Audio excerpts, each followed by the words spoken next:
Hello everybody, welcome back to the channel. In this video we're going to be continuing and hopefully wrapping up reading The Magician's Nephew from the Chronicles of Narnia series. So every other episode is available, and this will be the last part before we do another. So basically, I have brought this up. We're going to do a 10 unanswered questions about The Magician's Nephew from the Chronicles of Narnia series. Now, this is not an idea that I came up with. I'm not that creative at coming up with ideas. This was something that I saw a channel called Lost Legends TV does with horror movies, or at least that's what they've done. They've done it with horror movies, only with horror movies so far. So I thought it'd be interesting to try it with book franchises, or at least with book franchises that I want to read. So yeah, that's pretty much it. And so yeah, after we wrap up reading The Magician's Nephew, we're going to do 10 unanswered questions about that book, and then we'll wrap up.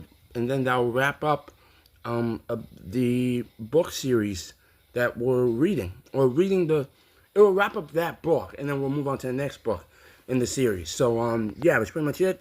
Every other part is available. The most recent video we released has not done so well. So yeah, the most recent part we released hasn't done so well, and the views on this series haven't been that good at all. But the most recent video, part 6, basically, or episode 6, has 0 views. So if you guys could get the views up on that video and on the other parts of this series, and check out some of the other videos on this channel, that'd be very much appreciated. But that's pretty much it. And so yeah, we have 3 chapters left to read. This is gonna be a long video, the longest video of this series. Yeah, but we're reading the last 3 chapters, or at least we're attempting to. So yeah, let's start reading. Chapter 13, an unexpected meeting. "Wake up, Diggory, wake up, Fledge," came the voice of Polly. "It has turned into a toffee tree, and it's the loveliest morning." The low, early sunshine was streaming through the wood, and the grass was gray with dew, and the cobwebs were like silver. Just beside them was a little, very dark wooded tree, about the size of an apple tree. The leaves were whitish and rather papery, like the herb called honesty, and it was loaded with little brown fruits that looked rather like dates. "Hooray," said Diggory, "but I'm going to have a dip first." He rushed through a flowering thicket or two down to the river's edge. Have you ever bathed in a mountain river that is running in shallow cataracts over red and blue and yellow stones with the sun on it? Is it as good as the sea? In some ways, almost better. Of course, he had to dress again without drying, but it was well worth it. When he came back, Polly went down and had her bathe. At least she said that was what she'd been doing, but we know she was not much of a swimmer, and perhaps it is best not to ask too many questions. Fledge visited the river too, but he only stood in midstream, stooping down for a long drink of water, and then shaking his mane and neighing several times. Polly and Diggory got to work on the toffee tree. The fruit was delicious, not exactly like toffee, softer for one thing and juicy, but like fruit, which reminded one of toffee. Fledge also made an excellent breakfast. He tried one of the toffee fruits and liked it, but said he felt more like grass at that hour in the morning. Then with some difficulty, the children got on his back and the second journey began. It was even better than yesterday, partly because everybody was feeling so fresh, and partly because the newly risen sun was at their backs, and of course, everything looks nicer when the light is behind you. It was a wonderful ride. The big snowy mountains rose above them in every direction. The valleys far beneath them were so green, and all the streams which tumbled down from the glaciers into the main river were so blue that it was like flying over gigantic pieces of jewelry. They would have liked this part of the adventure to go on longer than it did, but quite soon they were all sniffing the air and saying, "What is it? And did you smell something? And where is it coming from?" For a heavenly smell, warm and golden, as if from all the most delicious fruits and flowers of the world, was coming up to them from somewhere ahead. "It's coming from that valley with the lake in it," said Fledge. "So it is," said Diggory, "and look, There's a green hill at the far end of the lake, and look how blue the water is. It must be the place, said all three. Fledge came lower and lower in wide circles. The icy peaks rose up higher and higher above. The air came up warmer and sweeter every moment, so sweet that it almost brought the tears to your eyes. Fledge was now gliding with his great wings, spread out motionless on each side, and his hooves pawing for the ground. The steep green hill was rushing toward them. A moment later he alighted on its slope, a little awkwardly. The children rolled off, fell without hurting themselves on the warm, fine grass, and stood up panting a little. They were about 3/4 of the way up the hill, and set out at once to climb to the top. I don't think Fledge could have managed this without his wings to balance him, and to give him the help of a flutter now and then. All round the very top of the hill ran a high wall of green turf. Inside the wall, trees were growing. Their branches hung out over the wall. Their leaves showed not only green, but also blue and silver when the wind stirred them. When the travelers reached the top, they walked nearly all the way round it outside the green wall before they found the gates. High gates of gold, fast, shut, facing due east. Up till now, I think Fledge and Polly had the idea that they would go in with Diggory, but they thought so no longer. You never saw a place which was so obviously private. You could see at a glance that it belonged to somebody else. Only a fool would dream of going in unless he had been sent there on very special business. Diggory himself understood at once that the others wouldn't and couldn't come in with him. He went forward to the gates alone. When he had come close up to them, he saw words written on the gold with silver letters, something like this: "Come in by the gold gates or not at all. Take of my fruit, for others or forbear. For those who steal or those who climb my wall shall find their heart's desire and find despair." Take of my fruit for others, said Diggory to himself. Well, that's what I'm going to do. It means I mustn't eat any myself, I suppose. I don't know what all that John the last line is about. Come in by the gold gates.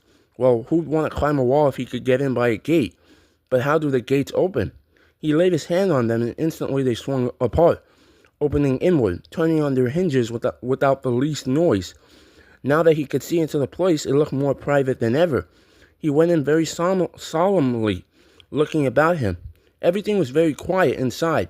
Even the fountain, which rose near the middle of the garden, made only the faintest sound. The lovely smell was all round him. It was a happy place, but very serious.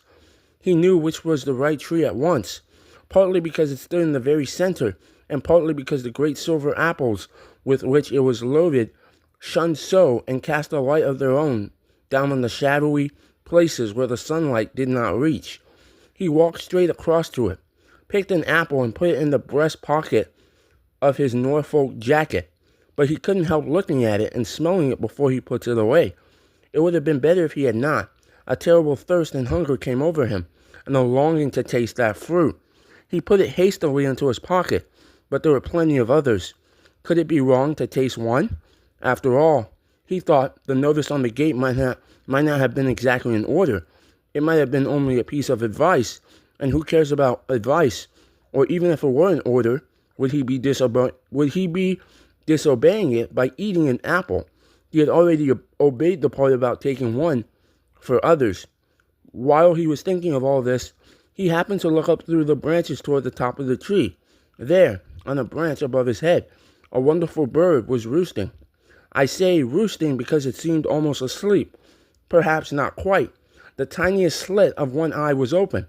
It was larger than an eagle, its breast saffron, its head crested with scarlet, and its tail purple. And it just shows, said Diggory, afterward when he was telling the story to the others, that you can't be too careful in these magical places. You never know what may be watching you, but I think Diggory would not have taken an apple for himself in any case. Things like do not steal were, I think, hammered into boys' heads a good deal harder in those days than they are now. Still, we can never be certain. Diggory was just turning to go back to the gates when he stopped to have one last look around. He got a terrible shock. He was not alone. There, only a few yards away from him, stood the witch. She was just throwing away the core of an apple, which she had eaten. The juice was darker than you would expect, and had made a horrid stain round her mouth. Diggory guessed at once that she must have climbed in over the wall, and he began to see that there might be some sense in that last line about getting your heart's desire and getting despair along with it. For the witch looked stronger and prouder than ever, and even in a way triumphant, but her face was deadly white, white as salt. All this flashed through Diggory's mind in a second. Then he took to his heels and ran for the gates as hard as he could pelt, the witch after him. As soon as he was out, the gates closed behind him of their own accord. That gave him the lead, but not for long. By the time he had reached the others and was shouting out, "Quick, get on, Polly! Get up, Fledge!" the witch had climbed the wall or vaulted over it and was close behind him again. "Stay where you are," cried Diggory, turning around to face her, "or we'll all vanish. Don't come an inch nearer." "Foolish boy," said the witch, "why do you run from me? I mean you no harm. If you do not stop and listen to me now, you will miss some knowledge that would have made you happy all your life." "Well, I don't want to hear it, thanks," said Diggory, but he did. "I know what errand you have come on," continued the witch, "for it was I who was close behind you in the woods last night and heard all your counsels. You have plucked fruit in the garden yonder. You have it in your pocket now, and you're going to carry it back untasted to the lion, for him to eat, for him to use. You simpleton! Do you know what that fruit is? I will tell you. It is the apple of youth, the apple of life. I know, for I have tasted it, and I feel already such changes in myself that I know I shall never grow old or die. Eat it, boy, eat it, and you and I will both live forever and be king and queen of this whole world, or of your world, if we decide to go back there. No thanks," said Diggory. "I don't know that I care much about living on and on after everybody I know is dead. I'd rather live an ordinary time and die and go to heaven. But what about this mother of yours whom you pretend to love so? What's she got to do with it?" said Diggory. "Do you not see, fool, that one bite of that apple would heal her? You have it in your pocket. We are here by ourselves and the lion is far away. Use your magic and go back to your own world. A minute later, you can be at your mother's bedside, giving her the fruit. 5 minutes later, you will see the color coming back to her face. She will tell you the pain is gone. Soon she will tell you she feels stronger. Then she will fall asleep. Think of that. Hours of sweet, natural sleep, without pain, without drugs. Next day, everybody will be saying how wonderfully she has recovered. Soon she will be quite well again. All will be well again. Your home will be happy again. You will be like other boys." "Oh," gasped Diggory as if he had been hurt, and put his hand to his head, for now he knew that the most terrible choice lay before him. "What has the lion ever done for you that you should be his slave?" said the witch. "What can he do to you once you are back in your own world? And what would your mother think if she knew that you could have taken her pain away and given her back her life and saved your father's heart from being broken, and that you wouldn't, that you'd rather run messages for a wild animal in a strange world that is no business of yours?" I don't think he is a wild animal," said Diggory in a dried-up sort of voice. "He is. I don't know." "Then he is something worse," said the witch. "Look what he has done to you already. Look how heartless he has made you. That is what he does to everybody who listens to him. Cruel, pitiless boy. You would let your own mother die rather than—" "Oh, shut up," said the miserable Diggory, still in the same voice. "Do you think I don't see? But I promised." "Ah, but you didn't know what you were promising, and nobody here can prevent you. Mother herself," said Diggory, getting the words out with difficulty, "wouldn't like it. Awfully strict about keeping promises and not stealing and all that sort of thing. She'd tell me not to do it, quick as anything if she was here. But she need never know," said the witch, speaking more sweetly than you would have thought anybody with so fierce a face could speak. "You wouldn't tell her how you got the apple. Your father need never know. Nobody in your world need know anything about this whole story. You needn't take the little girl back with you, you know. That was where the witch made her fatal mistake. Of course, Diggory knew that Polly could get away by her own ring as easily as he could get away by his, but apparently the witch didn't know this, and the meanness of the suggestion that he should leave Polly behind suddenly made all the other things the witch had been saying to him sound false and hollow. And even in the midst of all his misery, his head suddenly cleared, and he said in a different and much louder voice, "Look here, where do you come into all this? Why are you so precious fond of my mother all of a sudden? What's it got to do with you? What's your game?" "Good for you, Diggs," whispered Polly in his ear. "Quick, get away now." She hadn't dared to say anything all through the argument because, you see, it wasn't her mother who was dying. Up then," said Diggory, heaving her onto Fledge's back, and then scrambling up as quickly as he could. The horse spread its wings. "Go then, fools," called the witch. "Think of me, boy, when you lie old and weak and dying, and remember how you threw away the chance of endless youth. It won't be offered you again." They were already so high that they could only just hear her. Nor did the witch waste any time gazing up at them. They saw her set off northward, down the slope of the hill. They had started early that morning, and what happened in the garden had not taken very long, so that Fledge and Polly said they would easily get back to Narnia before nightfall. Diggory never spoke on the way back, and the others were shy of speaking to him. He was very sad, and he wasn't even sure all the time that he had done the right thing. But whenever he remembered the shining tears in Aslan's eyes, he became sure. All day Fledge flew steadily, with untiring wings, eastward with the river to guide him, through the mountains and over the wild wooded hills, and then over the great waterfall and down to where the woods of Narnia were darkened by the shadow of the mighty cliff, till at last, when the sky was growing red with sunset behind them, he saw a place where many creatures were gathered together by the riverside, and soon he could see Aslan himself in the midst of them. Fledge glided down, spread out his 4 legs, closed his wings, and landed, cantering. Then he pulled up. The children dismounted. Diggory saw all the animals, dwarfs, satyrs, nymphs, and other things drawing back to the left and right to make way for him. He walked up to Aslan, handed him the apple, and said, "I brought you the apple you wanted, sir." Chapter 14. The Planting of the Tree. "Well done," said Aslan in a voice that made the earth shake. Then Diggory knew that all the Narnians had heard those words, and that the story of them would be handed down from father to son in that new world for hundreds of years, and perhaps forever.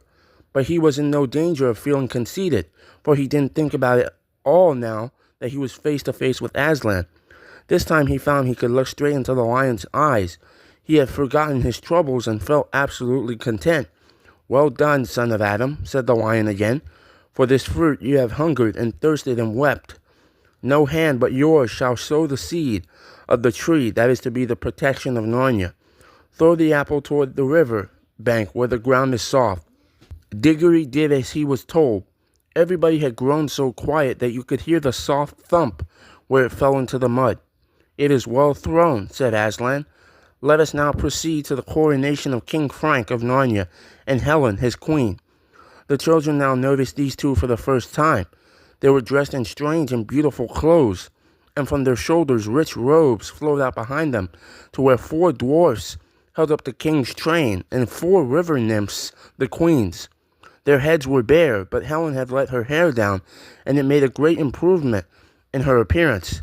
But it was neither hair nor clothes that made them look so different from their old selves. Their faces had a new expression, especially the king's. All the sharpness and cunning and quarrelsomeness which he had picked up as a London cabbie seemed to have been washed away, and the courage and kindness which he had always had were easier to see. Perhaps it was the air of the young world that had done it, or talking with Aslan, or both. "Upon my word," whispered Fledge to Polly, "my old master's been changed nearly as much as I have. Why, he's a real master now." "Yes, but don't buzz in my ear like that," said Polly. "It tickles so." "Now," said Aslan, "some of you undo that tangle you have made with those trees, and let us see what we shall find there." Diggory now saw that where 4 trees grew close together, their branches had all been laced together, or tied together with switches, so as to make a sort of cage. The 2 elephants with their trunks and a few dwarfs with their little axes soon got it all undone. There were 3 things inside. One was a tree that seemed to be made of gold. The second was a young tree that seemed to be made up of silver. But the third was a miserable object in muddy clothes, sitting hunched up between them. "Gosh," whispered Diggory, "Uncle Andrew." To explain all this, we must go back a bit. The beast, you remember, had tried planting and watering him. When the watering brought him to his senses, he found himself soaking wet, buried up to his thighs in earth, which was quickly turning into mud, and surrounded by more wild animals than he had ever dreamed of in his life before. It is perhaps not surprising that he began to scream and howl. This was in a way a good thing, for it at last persuaded everybody, even the warthog, that he was alive. So they dug him up again. His trousers were in a really shocking state by now. As soon as his legs were free, he tried to bolt.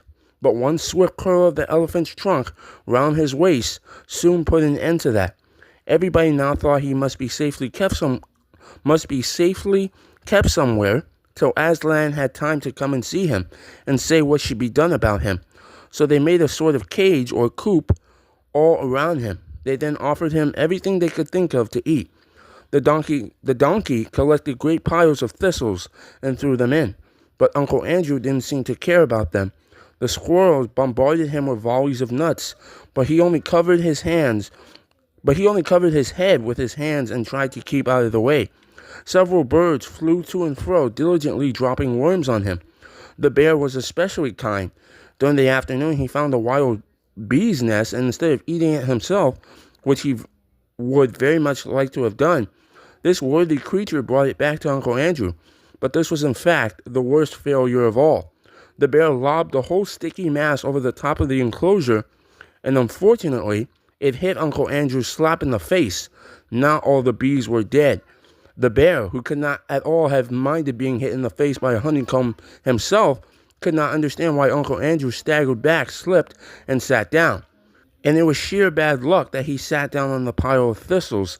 And anyway, as the warthog said, quite a lot of honey has got into the creature's mouth, and that's bound to have done it some good. They were really getting quite fond of their strange pet, and hoped that Aslan would allow them to keep it. The cleverer ones were quite sure by now that at least some of the noises which came out of his mouth had a meaning. They christened him Brandy because he made that noise so often. In the end, however, they had to leave him there for the night. Aslan was busy all that day, instructing the new king and queen and doing other important things, and could not attend to poor old Brandy. What with the nuts, pears, apples, and bananas that had been thrown into him, he did fairly well for supper, but it wouldn't be true to say that he passed an agreeable night. "Bring out that creature," said Aslan. One of the elephants lifted Uncle Andrew in its trunk and laid him at the lion's feet. He was too frightened to move. "Please, Aslan," said Polly, "could you say something to unfrighten him? And then could you say something to prevent him from ever coming back here again?" "Do you think he wants to?" said Aslan. "Well, Aslan," said Polly, "he might send somebody else. He's so excited about the bar off the lamppost growing into a lamppost tree, and he thinks great folly, child," said Aslan. "This world is bursting with life for these few days because the sun with which I called it into life still hangs in the air and rumbles in the ground. It will not be so for long, but I cannot tell that to this old sinner, and I cannot comfort him either. He has made himself unable to hear my voice. If I spoke to him, he would hear only growlings and roarings. Oh, Adam's sons, how cleverly you defend yourselves against all that might do you good.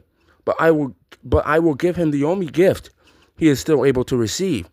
He bowed his great head rather sadly and breathed into the magician's terrified face. "Sleep," he said.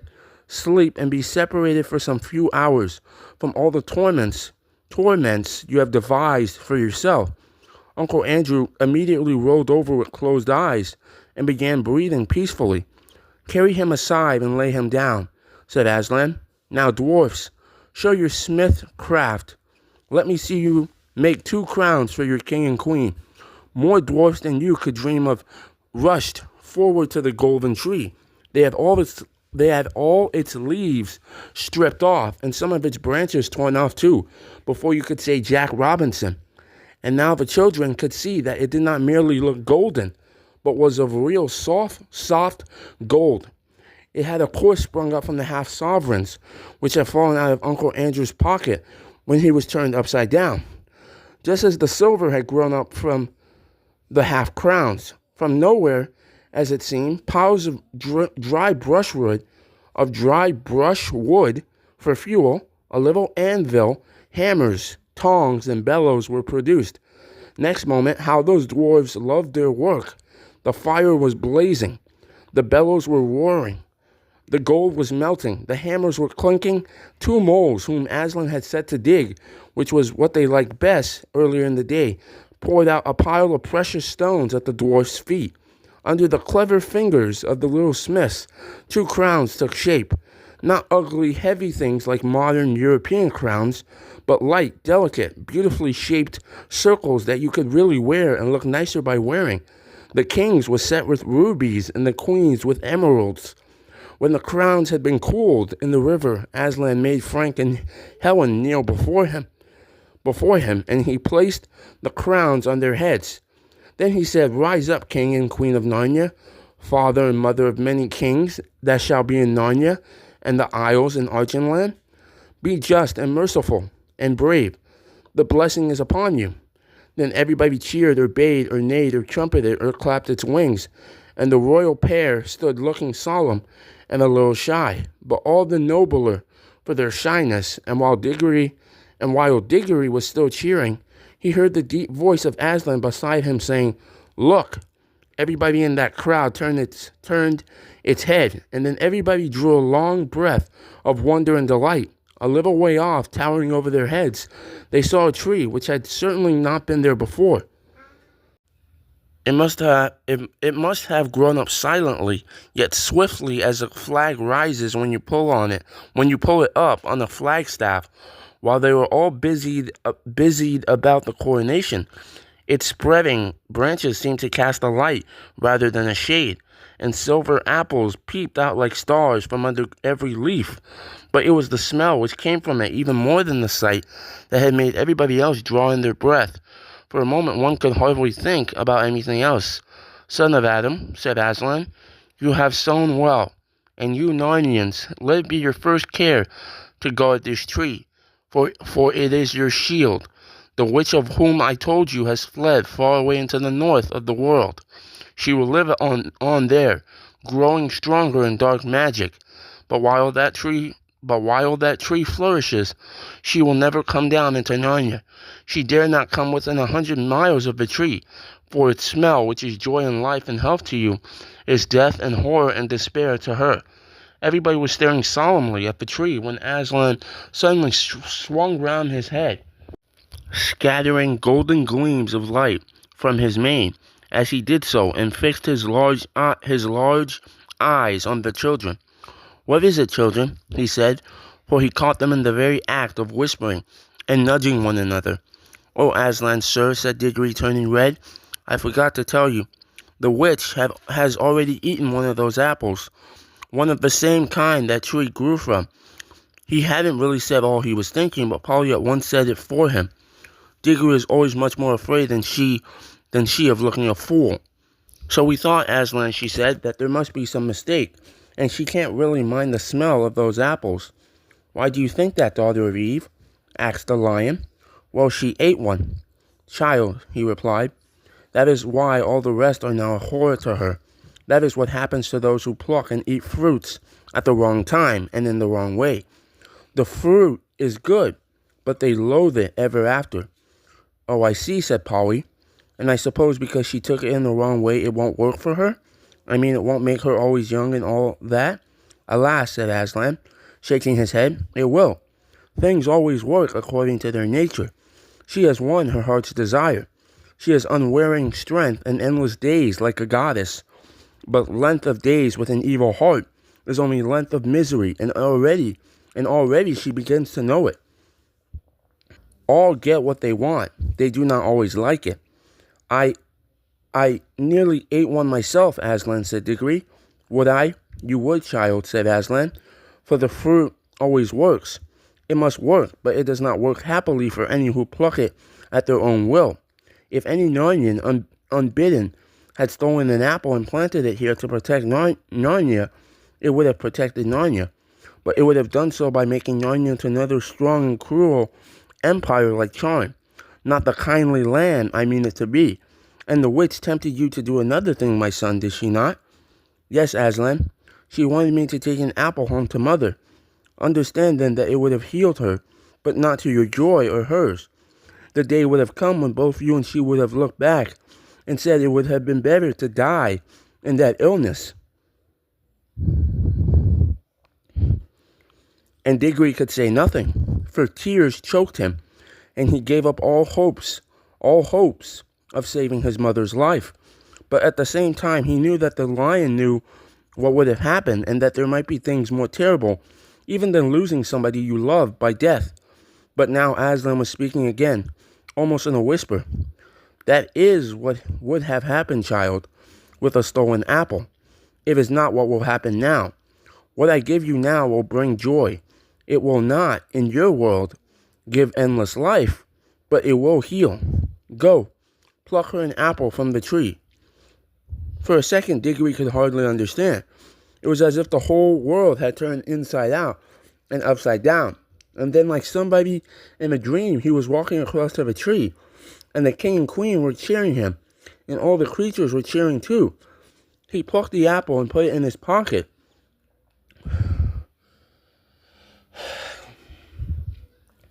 Then he came back to Aslan. Please, he said, may we go home now? He had forgotten to say thank you, but he meant it, and Aslan understood. Chapter 15. The end of this story and the beginning of all the others. You need no rings when I am with you, said the voice of Aslan.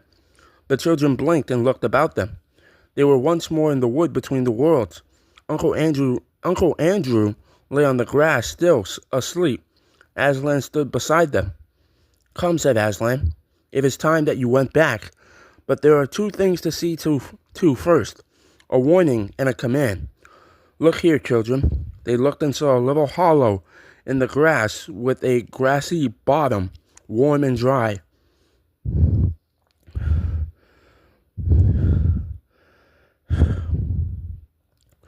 When you were last here, said Aslan, that hollow was a pool, and when you jumped into it, you came to the world where a dying sun shone over the ruins of Charm. There is no pool now. That world is ended as if it had never been. Let the race of Adam and Eve take warning. Yes, Aslan, said both the children, but Polly added, but we're not quite as bad as that world, are we, Aslan? Not yet, daughter of Eve, he said. Not yet, but you are growing more like it. It is not certain that some wicked one of your race will not find out a secret as evil as the deplorable word, and use it to destroy all living things, and soon, very soon, before you are an old man and an old woman, great nations in your world will be ruled by tyrants who care no more for joy and justice and mercy than the Empress Jadis. Let your world beware. That is the warning. Now for the command, as soon as you can, take from this uncle of yours his magic rings and bury them so that nobody can use them again. Both the children were looking up into the lion's face as he spoke these words, and all at once, they never knew exactly how it happened. The face seemed to be a sea of tossing gold in which they were floating, and such a sweetness and power rolled about them, and over them, and entered them, that they felt they had never really been happy, or wise, or good, or even alive and awake before. And the memory of that moment stayed with them always, so that as long as they both lived, if ever they were sad, or afraid, or angry, the thought of all that golden goodness, and the feeling that it was still there, quite close, just round some corner, or just behind some door, would come back and make them sure, deep down inside, that all was well. Next minute, all three of them, Uncle Andrew, now awake, came tumbling into the noise, heat, and hot smells of London. They were on the pavement outside the Ketterleys' front door, and except that the witch, the horse, and the cabbie were gone, everything was exactly as they had left it.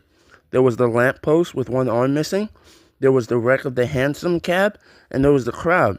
Everybody was still talking, and people were kneeling beside the damaged policeman, saying things like, "He's coming round," or "How do you feel now, old chap?" or "The ambulance will be here in a jiffy."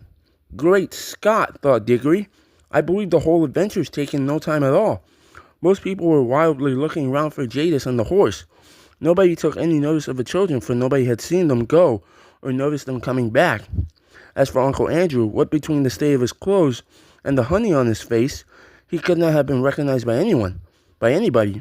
Fortunately, the front door of the house was open, and the housemaid was standing in the doorway staring at the fun. What a day that girl was having. So the children had no difficulty in bustling Uncle Andrew indoors before anybody asked any questions. He raced up the stairs before them, and at first they were very afraid he was heading for his attic and meant to hide his remaining magic rings. But they needn't have bothered. What he was thinking about was the bottle in his wardrobe, and he disappeared at once into his bedroom and locked the door. When he came out again, which was not for a long time, he was in his dressing gown and made straight for the bathroom. "Can you get the other rings, Paul?" said Diggory. "I want to go to Mother." "Right." "See you later," said Polly, and clattered up the attic stairs. Then Diggory took a moment to get his breath, and then went softly into his mother's room, and there she lay, as he had seen her lie so many other times, propped up on the pillows with a thin, pale face that would make you cry to look at it. Diggory took the apple of life out of his pocket, and just as the witch Jadis had looked different when you saw her in our world instead of in her own, so the fruit of that mountain garden looked different too. There were, of course, all sorts of colored things in the bedroom. The colored counterpane on the bed, the wallpaper, the sunlight from the window, and Mother's pretty pale blue dressing jacket. But the moment Diggory took the apple out of his pocket, all those things seemed to have scarcely any color at all. Every one of them, even the sunlight, looked faded and dingy. The brightness of the apple threw strange lights on the ceiling. Nothing else was worth looking at. You couldn't look at anything else. And the smell of the apple of youth was as if there was a window in the room that opened on heaven. "Oh, darling, how lovely," said Diggory's mother. "You will eat it, won't you, please?" said Diggory. "I don't know what the doctor would say," she answered, "but really I almost feel as if I could." He peeled it and cut it up and gave it to her piece by piece, and no sooner had she finished it than she smiled, and her head sank back on the pillow, and she was asleep. A real natural, gentle sleep without any of those nasty drugs, which was, as Diggory knew, the thing in the whole world that she wanted most, and he was sure now that her face looked a little different. He bent down and kissed her very softly, and stole out of the room with a beating heart, taking the core of the apple with him. For the rest of that day, whenever he looked at the things about him and saw how ordinary and unmagical they were, he hardly dared to hope. But when he remembered the face of Aslan, he did hope. That evening he buried the core of the apple in the back garden.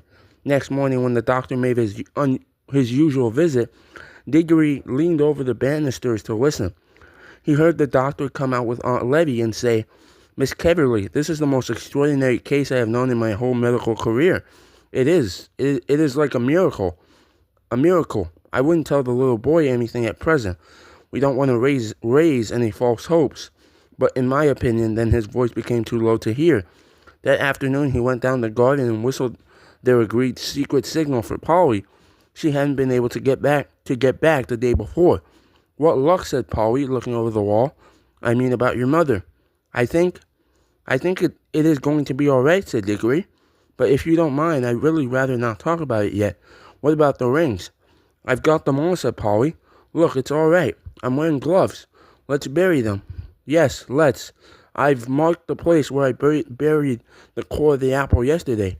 Then Polly came over the wall, and they went together to the place. But as it turned out, Diggory need not have marked the place.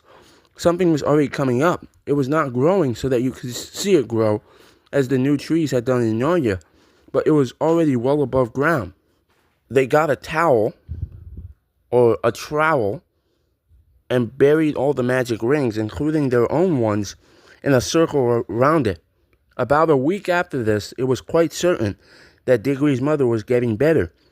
About a fortnight later, she was able to sit out in the garden, and a month later, that whole house had become a different place. Aunt Letty did everything that Mother liked. Windows were opened, frowsy curtains were drawn back to brighten up the rooms, there were new flowers everywhere and nicer things to eat, and the old piano was tuned, and Mother took up her singing again, and had such games with Diggory and Polly that Aunt Letty would say, "I declare, Mabel, you're the biggest baby of the three. When things go wrong, you'll find they usually go on getting worse for some time. But when things once start going right, they often go on getting better and better." After about 6 weeks of this lovely life, there came a long letter from Father in India, which had wonderful news in it. Old great Uncle Kirk had passed away, and this meant apparently that Father was not very rich. He was going to retire and come home from India forever and ever, and the great big house in the country, which Diggory had heard of all his life and never seen, would now be their home. The big house with the suits of armor, the stables, the kennels, the river, the park, the hot houses, the vineries, the woods, and the mountains behind it, so that Diggory felt just as sure as you that they were all going to live happily ever after. But perhaps you would like to know just one or two things more. Polly and Diggory were always great friends, and she came nearly every holiday to stay with them at their beautiful house in the country, and that was where she learned to ride and swim and milk and bake and climb. In Narnia, the beast lived in great peace and joy, and neither the witch nor any other enemy came to trouble that pleasant land for many hundred years. King Frank and Queen Helen and their children lived happily in Narnia, and their second son became king of Archenland. The boys married nymphs, and the girls married wood gods and river gods. The lampposts which the witch had planted without knowing it shone day and night in the Narnian forest, so that the place where it grew came to be called Lantern Waste. And when many years later another child from our world got into Narnia on a snowy night, she found the light still burning. And that adventure was, in a way, connected with the ones I have just been telling you. It was like this. The tree which sprang from the apple that Diggory planted in the back garden lived and grew into a fine tree, growing in the soil of our world, far out of the sound of Aslan's voice, and far from the young air of Narnia. It did not bear apples that would revive a dying woman, as Diggory's mother had been revived, though it did bear apples more beautiful than any others in England, and they were extremely good for you, though not fully magical, but inside itself, in the very sap of it, the tree, so to speak, never forgot that other tree in Narnia to which it belonged. Sometimes it would move mysteriously when there was no wind blowing. I think that when this happened, there were high winds in Narnia, and the English tree quivered because at that moment the Narnia tree was rocking and swaying in a strong southwestern gale. However that might be, it was proved later that there was still magic in its wood, for when Diggory was quite middle-aged, and he was a famous learned man, a professor, and a great traveler by that time, and the Ketterleys' old house belonged to him. There's a great storm all over the south of England, which blew the tree down. He couldn't bear to have it simply chopped up for firewood, so he had part of the timber made into a wardrobe, which he put in his big house in the country.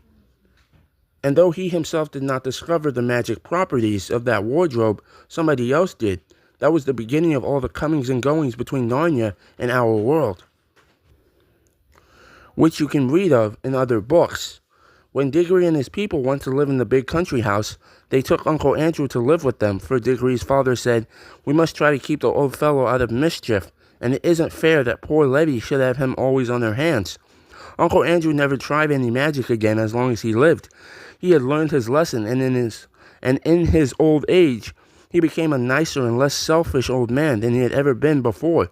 But he always liked to get visitors alone in the billiard room and tell them stories about a mysterious lady, a foreign royalty with whom he had driven about London. A devilish temper she had, he would say, but she was a dem fine woman. She was a dem fine woman, sir, a dem fine woman. Step into the world of Narnia. And there's a map about the author.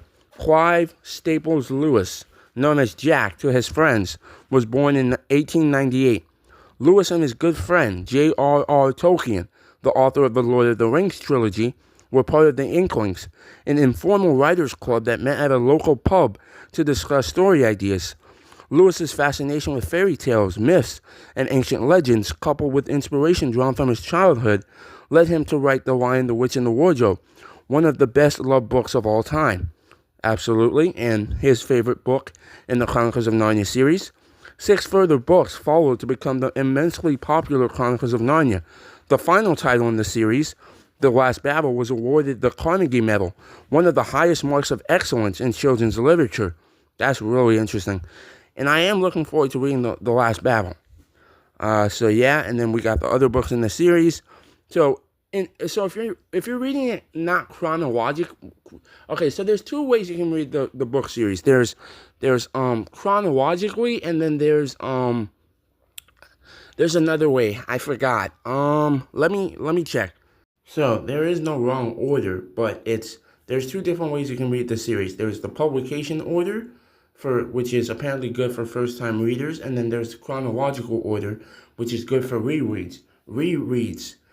So I'm just going to do it in chronological order, because I do prefer The Magician's Nephew being the first book in the series, because overall I thought the book was fine. The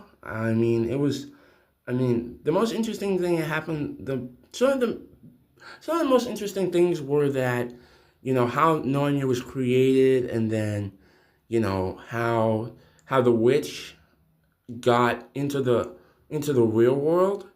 That was very interesting to learn. And then I think there was something else. There was like the whole stuff about the journey to get like the apple. That was kind of interesting. I think that's pretty much it for me. I don't really have much else. Which might be unfortunate for some people, even though not a lot of people are watching this series. But anyways, I'm sure a lot of people have a lot more to say about than me. But overall, the book was fine to me. It's probably, I'm gonna say it's probably his second least favorite. I'm gonna say right now that The Horse and His Boy actually is his least favorite book in the series. It's just that I don't know, something about that book, especially because it comes after The Lion, the Witch, and the Wardrobe, which is such a great book that it's like the horse and his boy. Really? That's the third story. That's book 3. But I'm sure people like The Magician's Nephew. Apparently, The Magician's Nephew is the second most popular book in the series, which I was really surprised to learn. I'm not gonna lie. And I mean, it is. It is interesting that a prequel, that it's a prequel, and that it's we read about how Narnia was created, and how Narnia is created is very interesting and unique, sure, but it's just the overall book to me, I don't know. I mean, I just don't think the story, the characters really were all that interesting. I don't know. I don't know. It just didn't really, it's just not really for me, unfortunately. But I'm not saying it's a bad book. It's a fine book.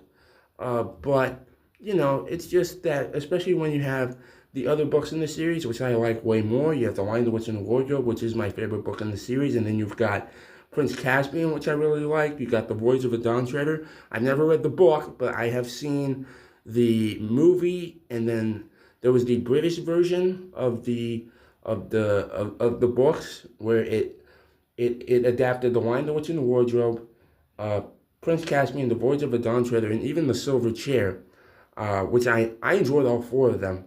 Yeah, I enjoy The Lion, the Witch, and the Wardrobe, Prince Caspian, The Voyage of a Dawn Treader, and The Silver Chair moreover than The Magician's Nephew.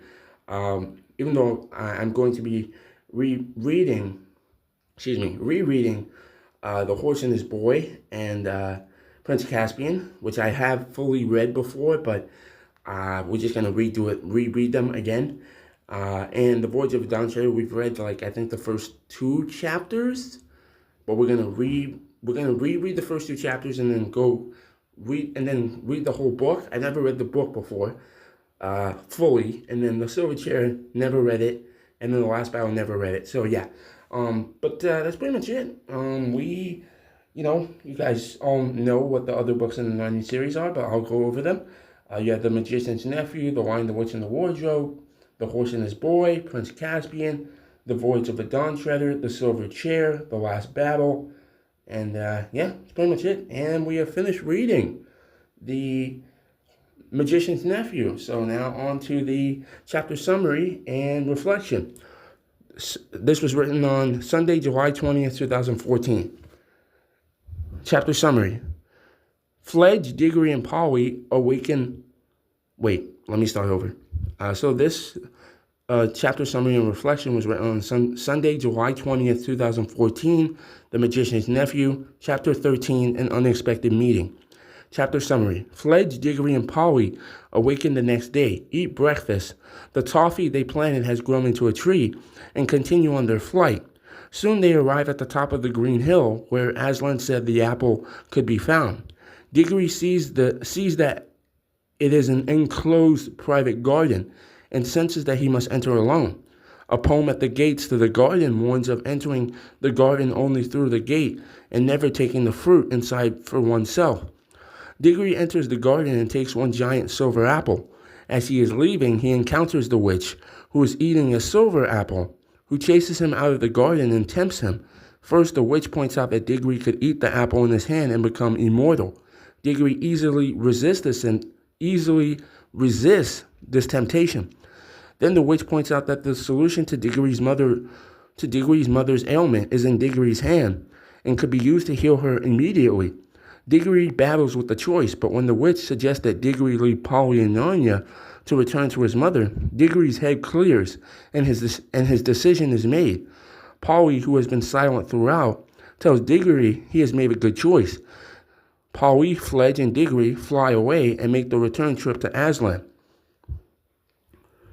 The reflection. It's Adam and the serpent. Diggory and the witch in a conversational battle in the Garden of Silver Apples. It is clear when reading this conversation between Diggory and the witch that a lesson has been learned. And we know this especially because the witch pulls out all the stops. Jadis appeals to Diggory's greatest weakness, his desire to heal his mother's ailment and make her well again. But Jadis makes 2 mistakes. Her first is similar to the one that Lord Voldemort makes. She underestimates the power of a mother's influence. Even while still making the decision, Diggory contemplates that even his mother, in her state, would tell Diggory not to bring her the apple because he made a promise to bring the apple back to Aslan. Jada's second and critical mistake comes before she doesn't realize that Diggory has learned a lesson. Here is where the tide turns. The first she is Diggory's mother. But she need never know, said the witch. You wouldn't tell her how you got the apple. Your father need never know. Nobody in your world need know anything about this whole story. You needn't take the little girl back with you, you know. Page 64. Recall that in Charm, Diggory is cruel to Polly, forcing her hand away from her magical ring, while simultaneously striking the bell that awakened Jadis. Later, Diggory admits that he is sorry for this act, and Polly tells Aslan that she has forgiven him. Jadis' mistake here, then, is that she is offering Diggory a situation that he now sees as undeniably cruel. Perhaps before striking the bell and receiving forgiveness, Diggory might have been swayed in the other direction. Instead, Diggory might have very well made a decision even more important than his unwise decision to strike the bell. It is entirely possible that Diggory's action saved all of Narnia. Possibly. Also, that is the part about pretty much the story, that, him trying to, where is it? Let me look here. Let me see.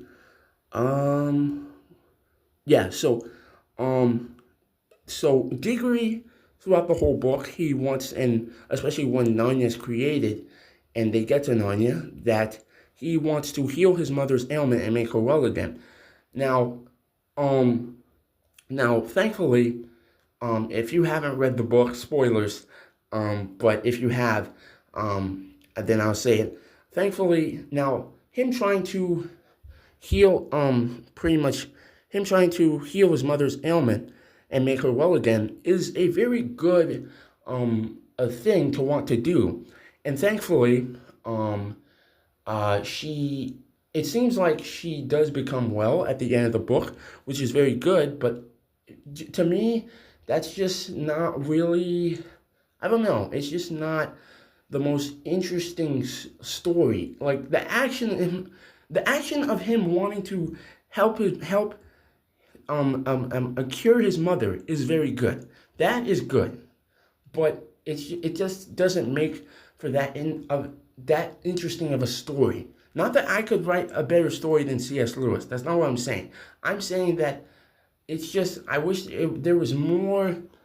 I wish there was a way to make the story more. I don't even know how to describe it, but more, more interesting. I don't really have a word that I can use. Just somehow there was a way to make the story, like, somehow make the story more interesting. Like, there are different things, you could maybe add different things or take away things to make it more interesting. I don't really know how to describe it. I struggle to describe things and explain things. But anyways, so yeah, let's read the chapter 14 reflection, which was, so yeah, The Magician's Nephew, chapter 14, The Planting of the Tree, chapter summary. The chapter opens with Aslan congratulating Diggory on a successful journey. Aslan tells Diggory to throw the apple toward the riverbank, and he does so.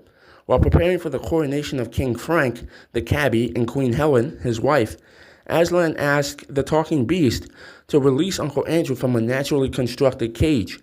We learn that Uncle Andrew has spent the last 48 hours captive by the talking beast, who want to show him to Aslan.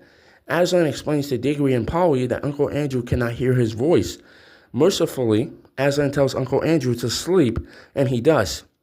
Dwarves then set to work making crowns for the king and queen, using a golden tree, grown from Uncle Andrew's coins that fell from his pockets. Suddenly, everybody notices the newly sprouted tree that has grown by the river.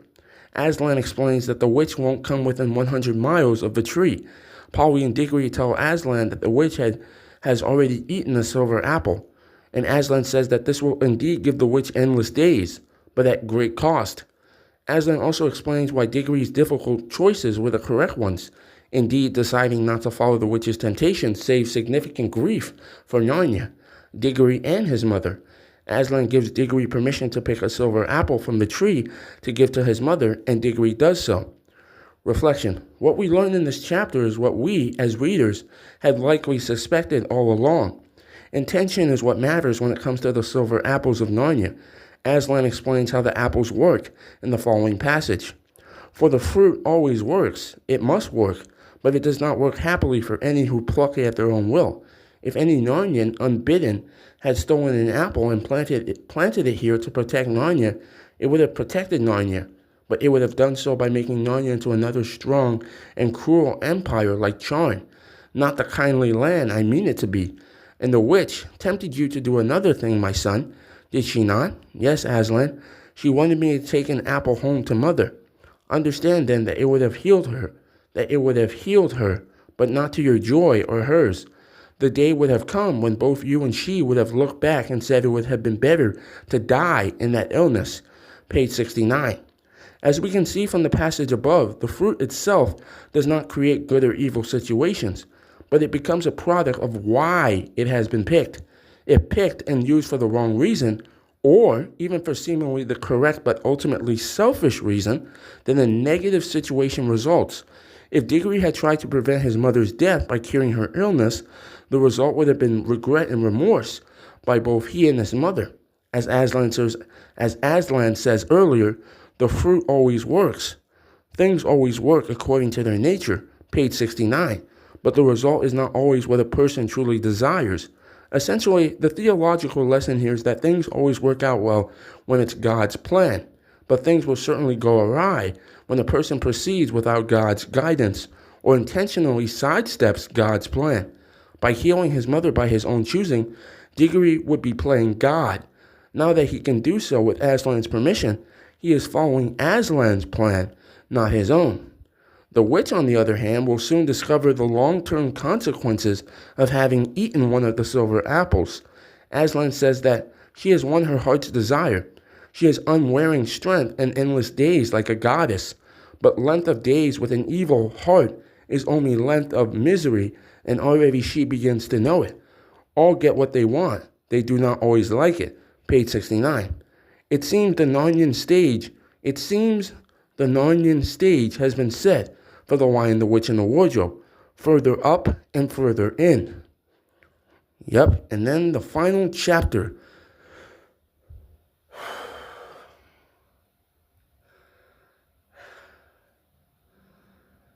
The Magician's Nephew. This summary and reflection was written on Tuesday, July 22nd, 2014. The Magician's Nephew, Chapter 15, the end of this story, and the beginning of all the others. Chapter summary. Aslan brings Uncle Andrew, Polly, and Diggory to the wood between the worlds. The puddle that contained Charn is gone, and Aslan cautions that Earth could go the way of Charn if trends continue. Aslan also tells Diggory and Polly to bury the magic rings when they return to Earth. Suddenly, Uncle Andrew, Polly, and Diggory are back in the scene, on Earth where they had disappeared from last, and nearly no time has elapsed. Diggory goes to his mother, while Polly goes to collect Uncle Andrew's other magic rings. Uncle Andrew goes to drink brandy and go to bed. Diggory gives his mother the apple and she eats it, causing her to progressively become healthier and healthier over the next month. That is really good.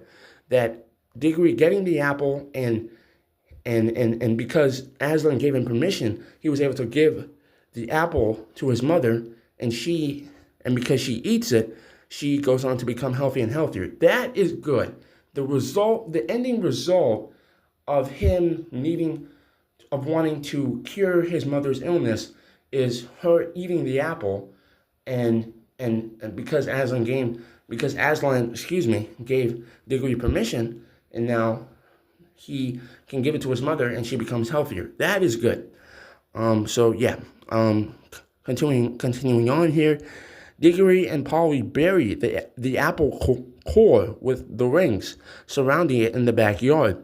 A tree grows from the apple core. Time elapses on Earth and in Narnia. Diggory and Polly remain friends. When Diggory is much older, a storm knocks down the tree, and Diggory has its remains made into a wardrobe, and the wardrobe placed in his country home. Oh, wow. Reflection. This chapter is a pretty neat one for several reasons, and I can't dwell on all of those reasons, but what interests me most is that this chapter is truly a product of its time. The Magician's Nephew was published in 1955, with World War II still recent memory, and in the midst of the beginning of the Cold War, when Aslan gives Diggory and Polly the following warning. The historical background is clear and relevant. It is not certain that some wicked one of your race will not find out a secret as evil as the deplorable word and use it to destroy all living things. And soon, very soon, before you are an old man and an old woman, great nations in your world will be ruled by tyrants who care no more for joy and justice and mercy than the Empress Jadis. Let your world beware. That is the warning, page 69. Now, I'm noticing that it keeps saying page 69, and I'm assuming that's incorrect, from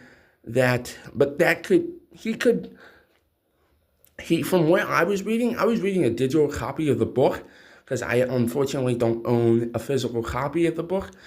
He must be reading a physical copy, so that's got to be incorrect, because the last three chapters are happening towards the end of the book. So page 69 is probably not correct, but anyway, with atomic and nuclear warfare a very real possibility in those times, Aslan warns Diggory and Polly, and therefore every single reader, of the danger of using a weapon, such as the deplorable word, which if you recall, is an unnamed word that Jadis uses to destroy all of life on Charn, aside from himself. That is also interesting as well, is the deplorable word. I do wonder what that word is. I do wonder. I, I also wonder if it's ever revealed. I mean, we know what happens to the White Witch in the Lion, the Witch, and the Wardrobe, so we probably may never know. It probably never gets revealed, but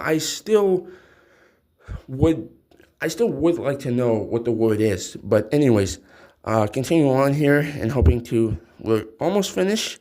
If you take a look at the Doomsday Clock, you will see that during the time that C.S. Lewis was writing this novel, nuclear holocaust was a very real danger in our world. According to the Doomsday Clock, the time period of 1953 to 1960 was the closest our world has come to nuclear war. Nuclear war. But of course, Aslan's message resonates even today.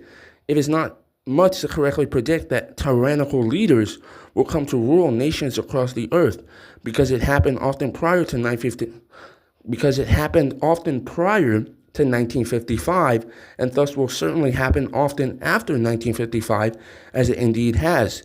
Of course, what is most clever about Aslan's warning to Diggory and Polly is that his warning actually reaches beyond Diggory and Polly to every reader of TCON since it was published.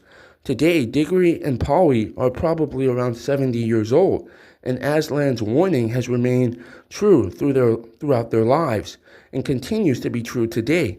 Onward to the Lion, the Witch, and the Wardrobe. And if you like The Magician's Nephew, that's fine. I mean, it is the second most popular book in the series, so clearly a lot of people like it. But for me, it's fine.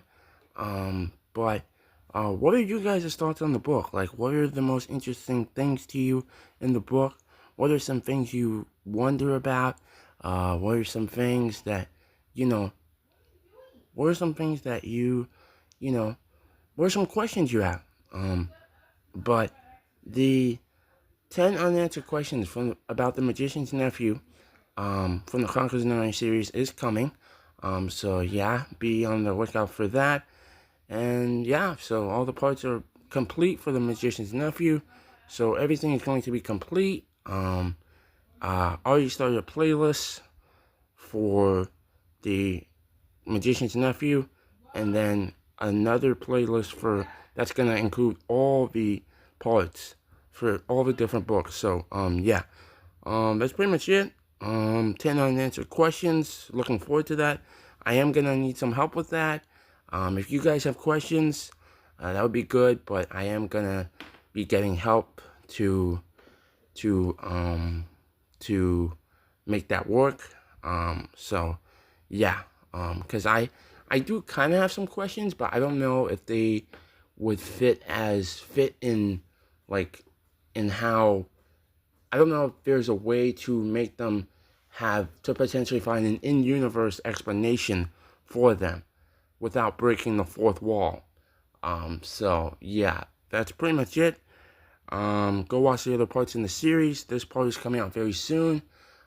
So yeah, and then look forward to 10 unanswered things about The Magician's Nephew from the Chronicles of Narnia series, and then we're gonna hopefully do that. We're gonna hopefully read the other books and then do 10 unanswered things about those books as well, and for other books that we are looking to read. So yeah, that's pretty much it. So yeah, yeah, that's pretty much it. So bye.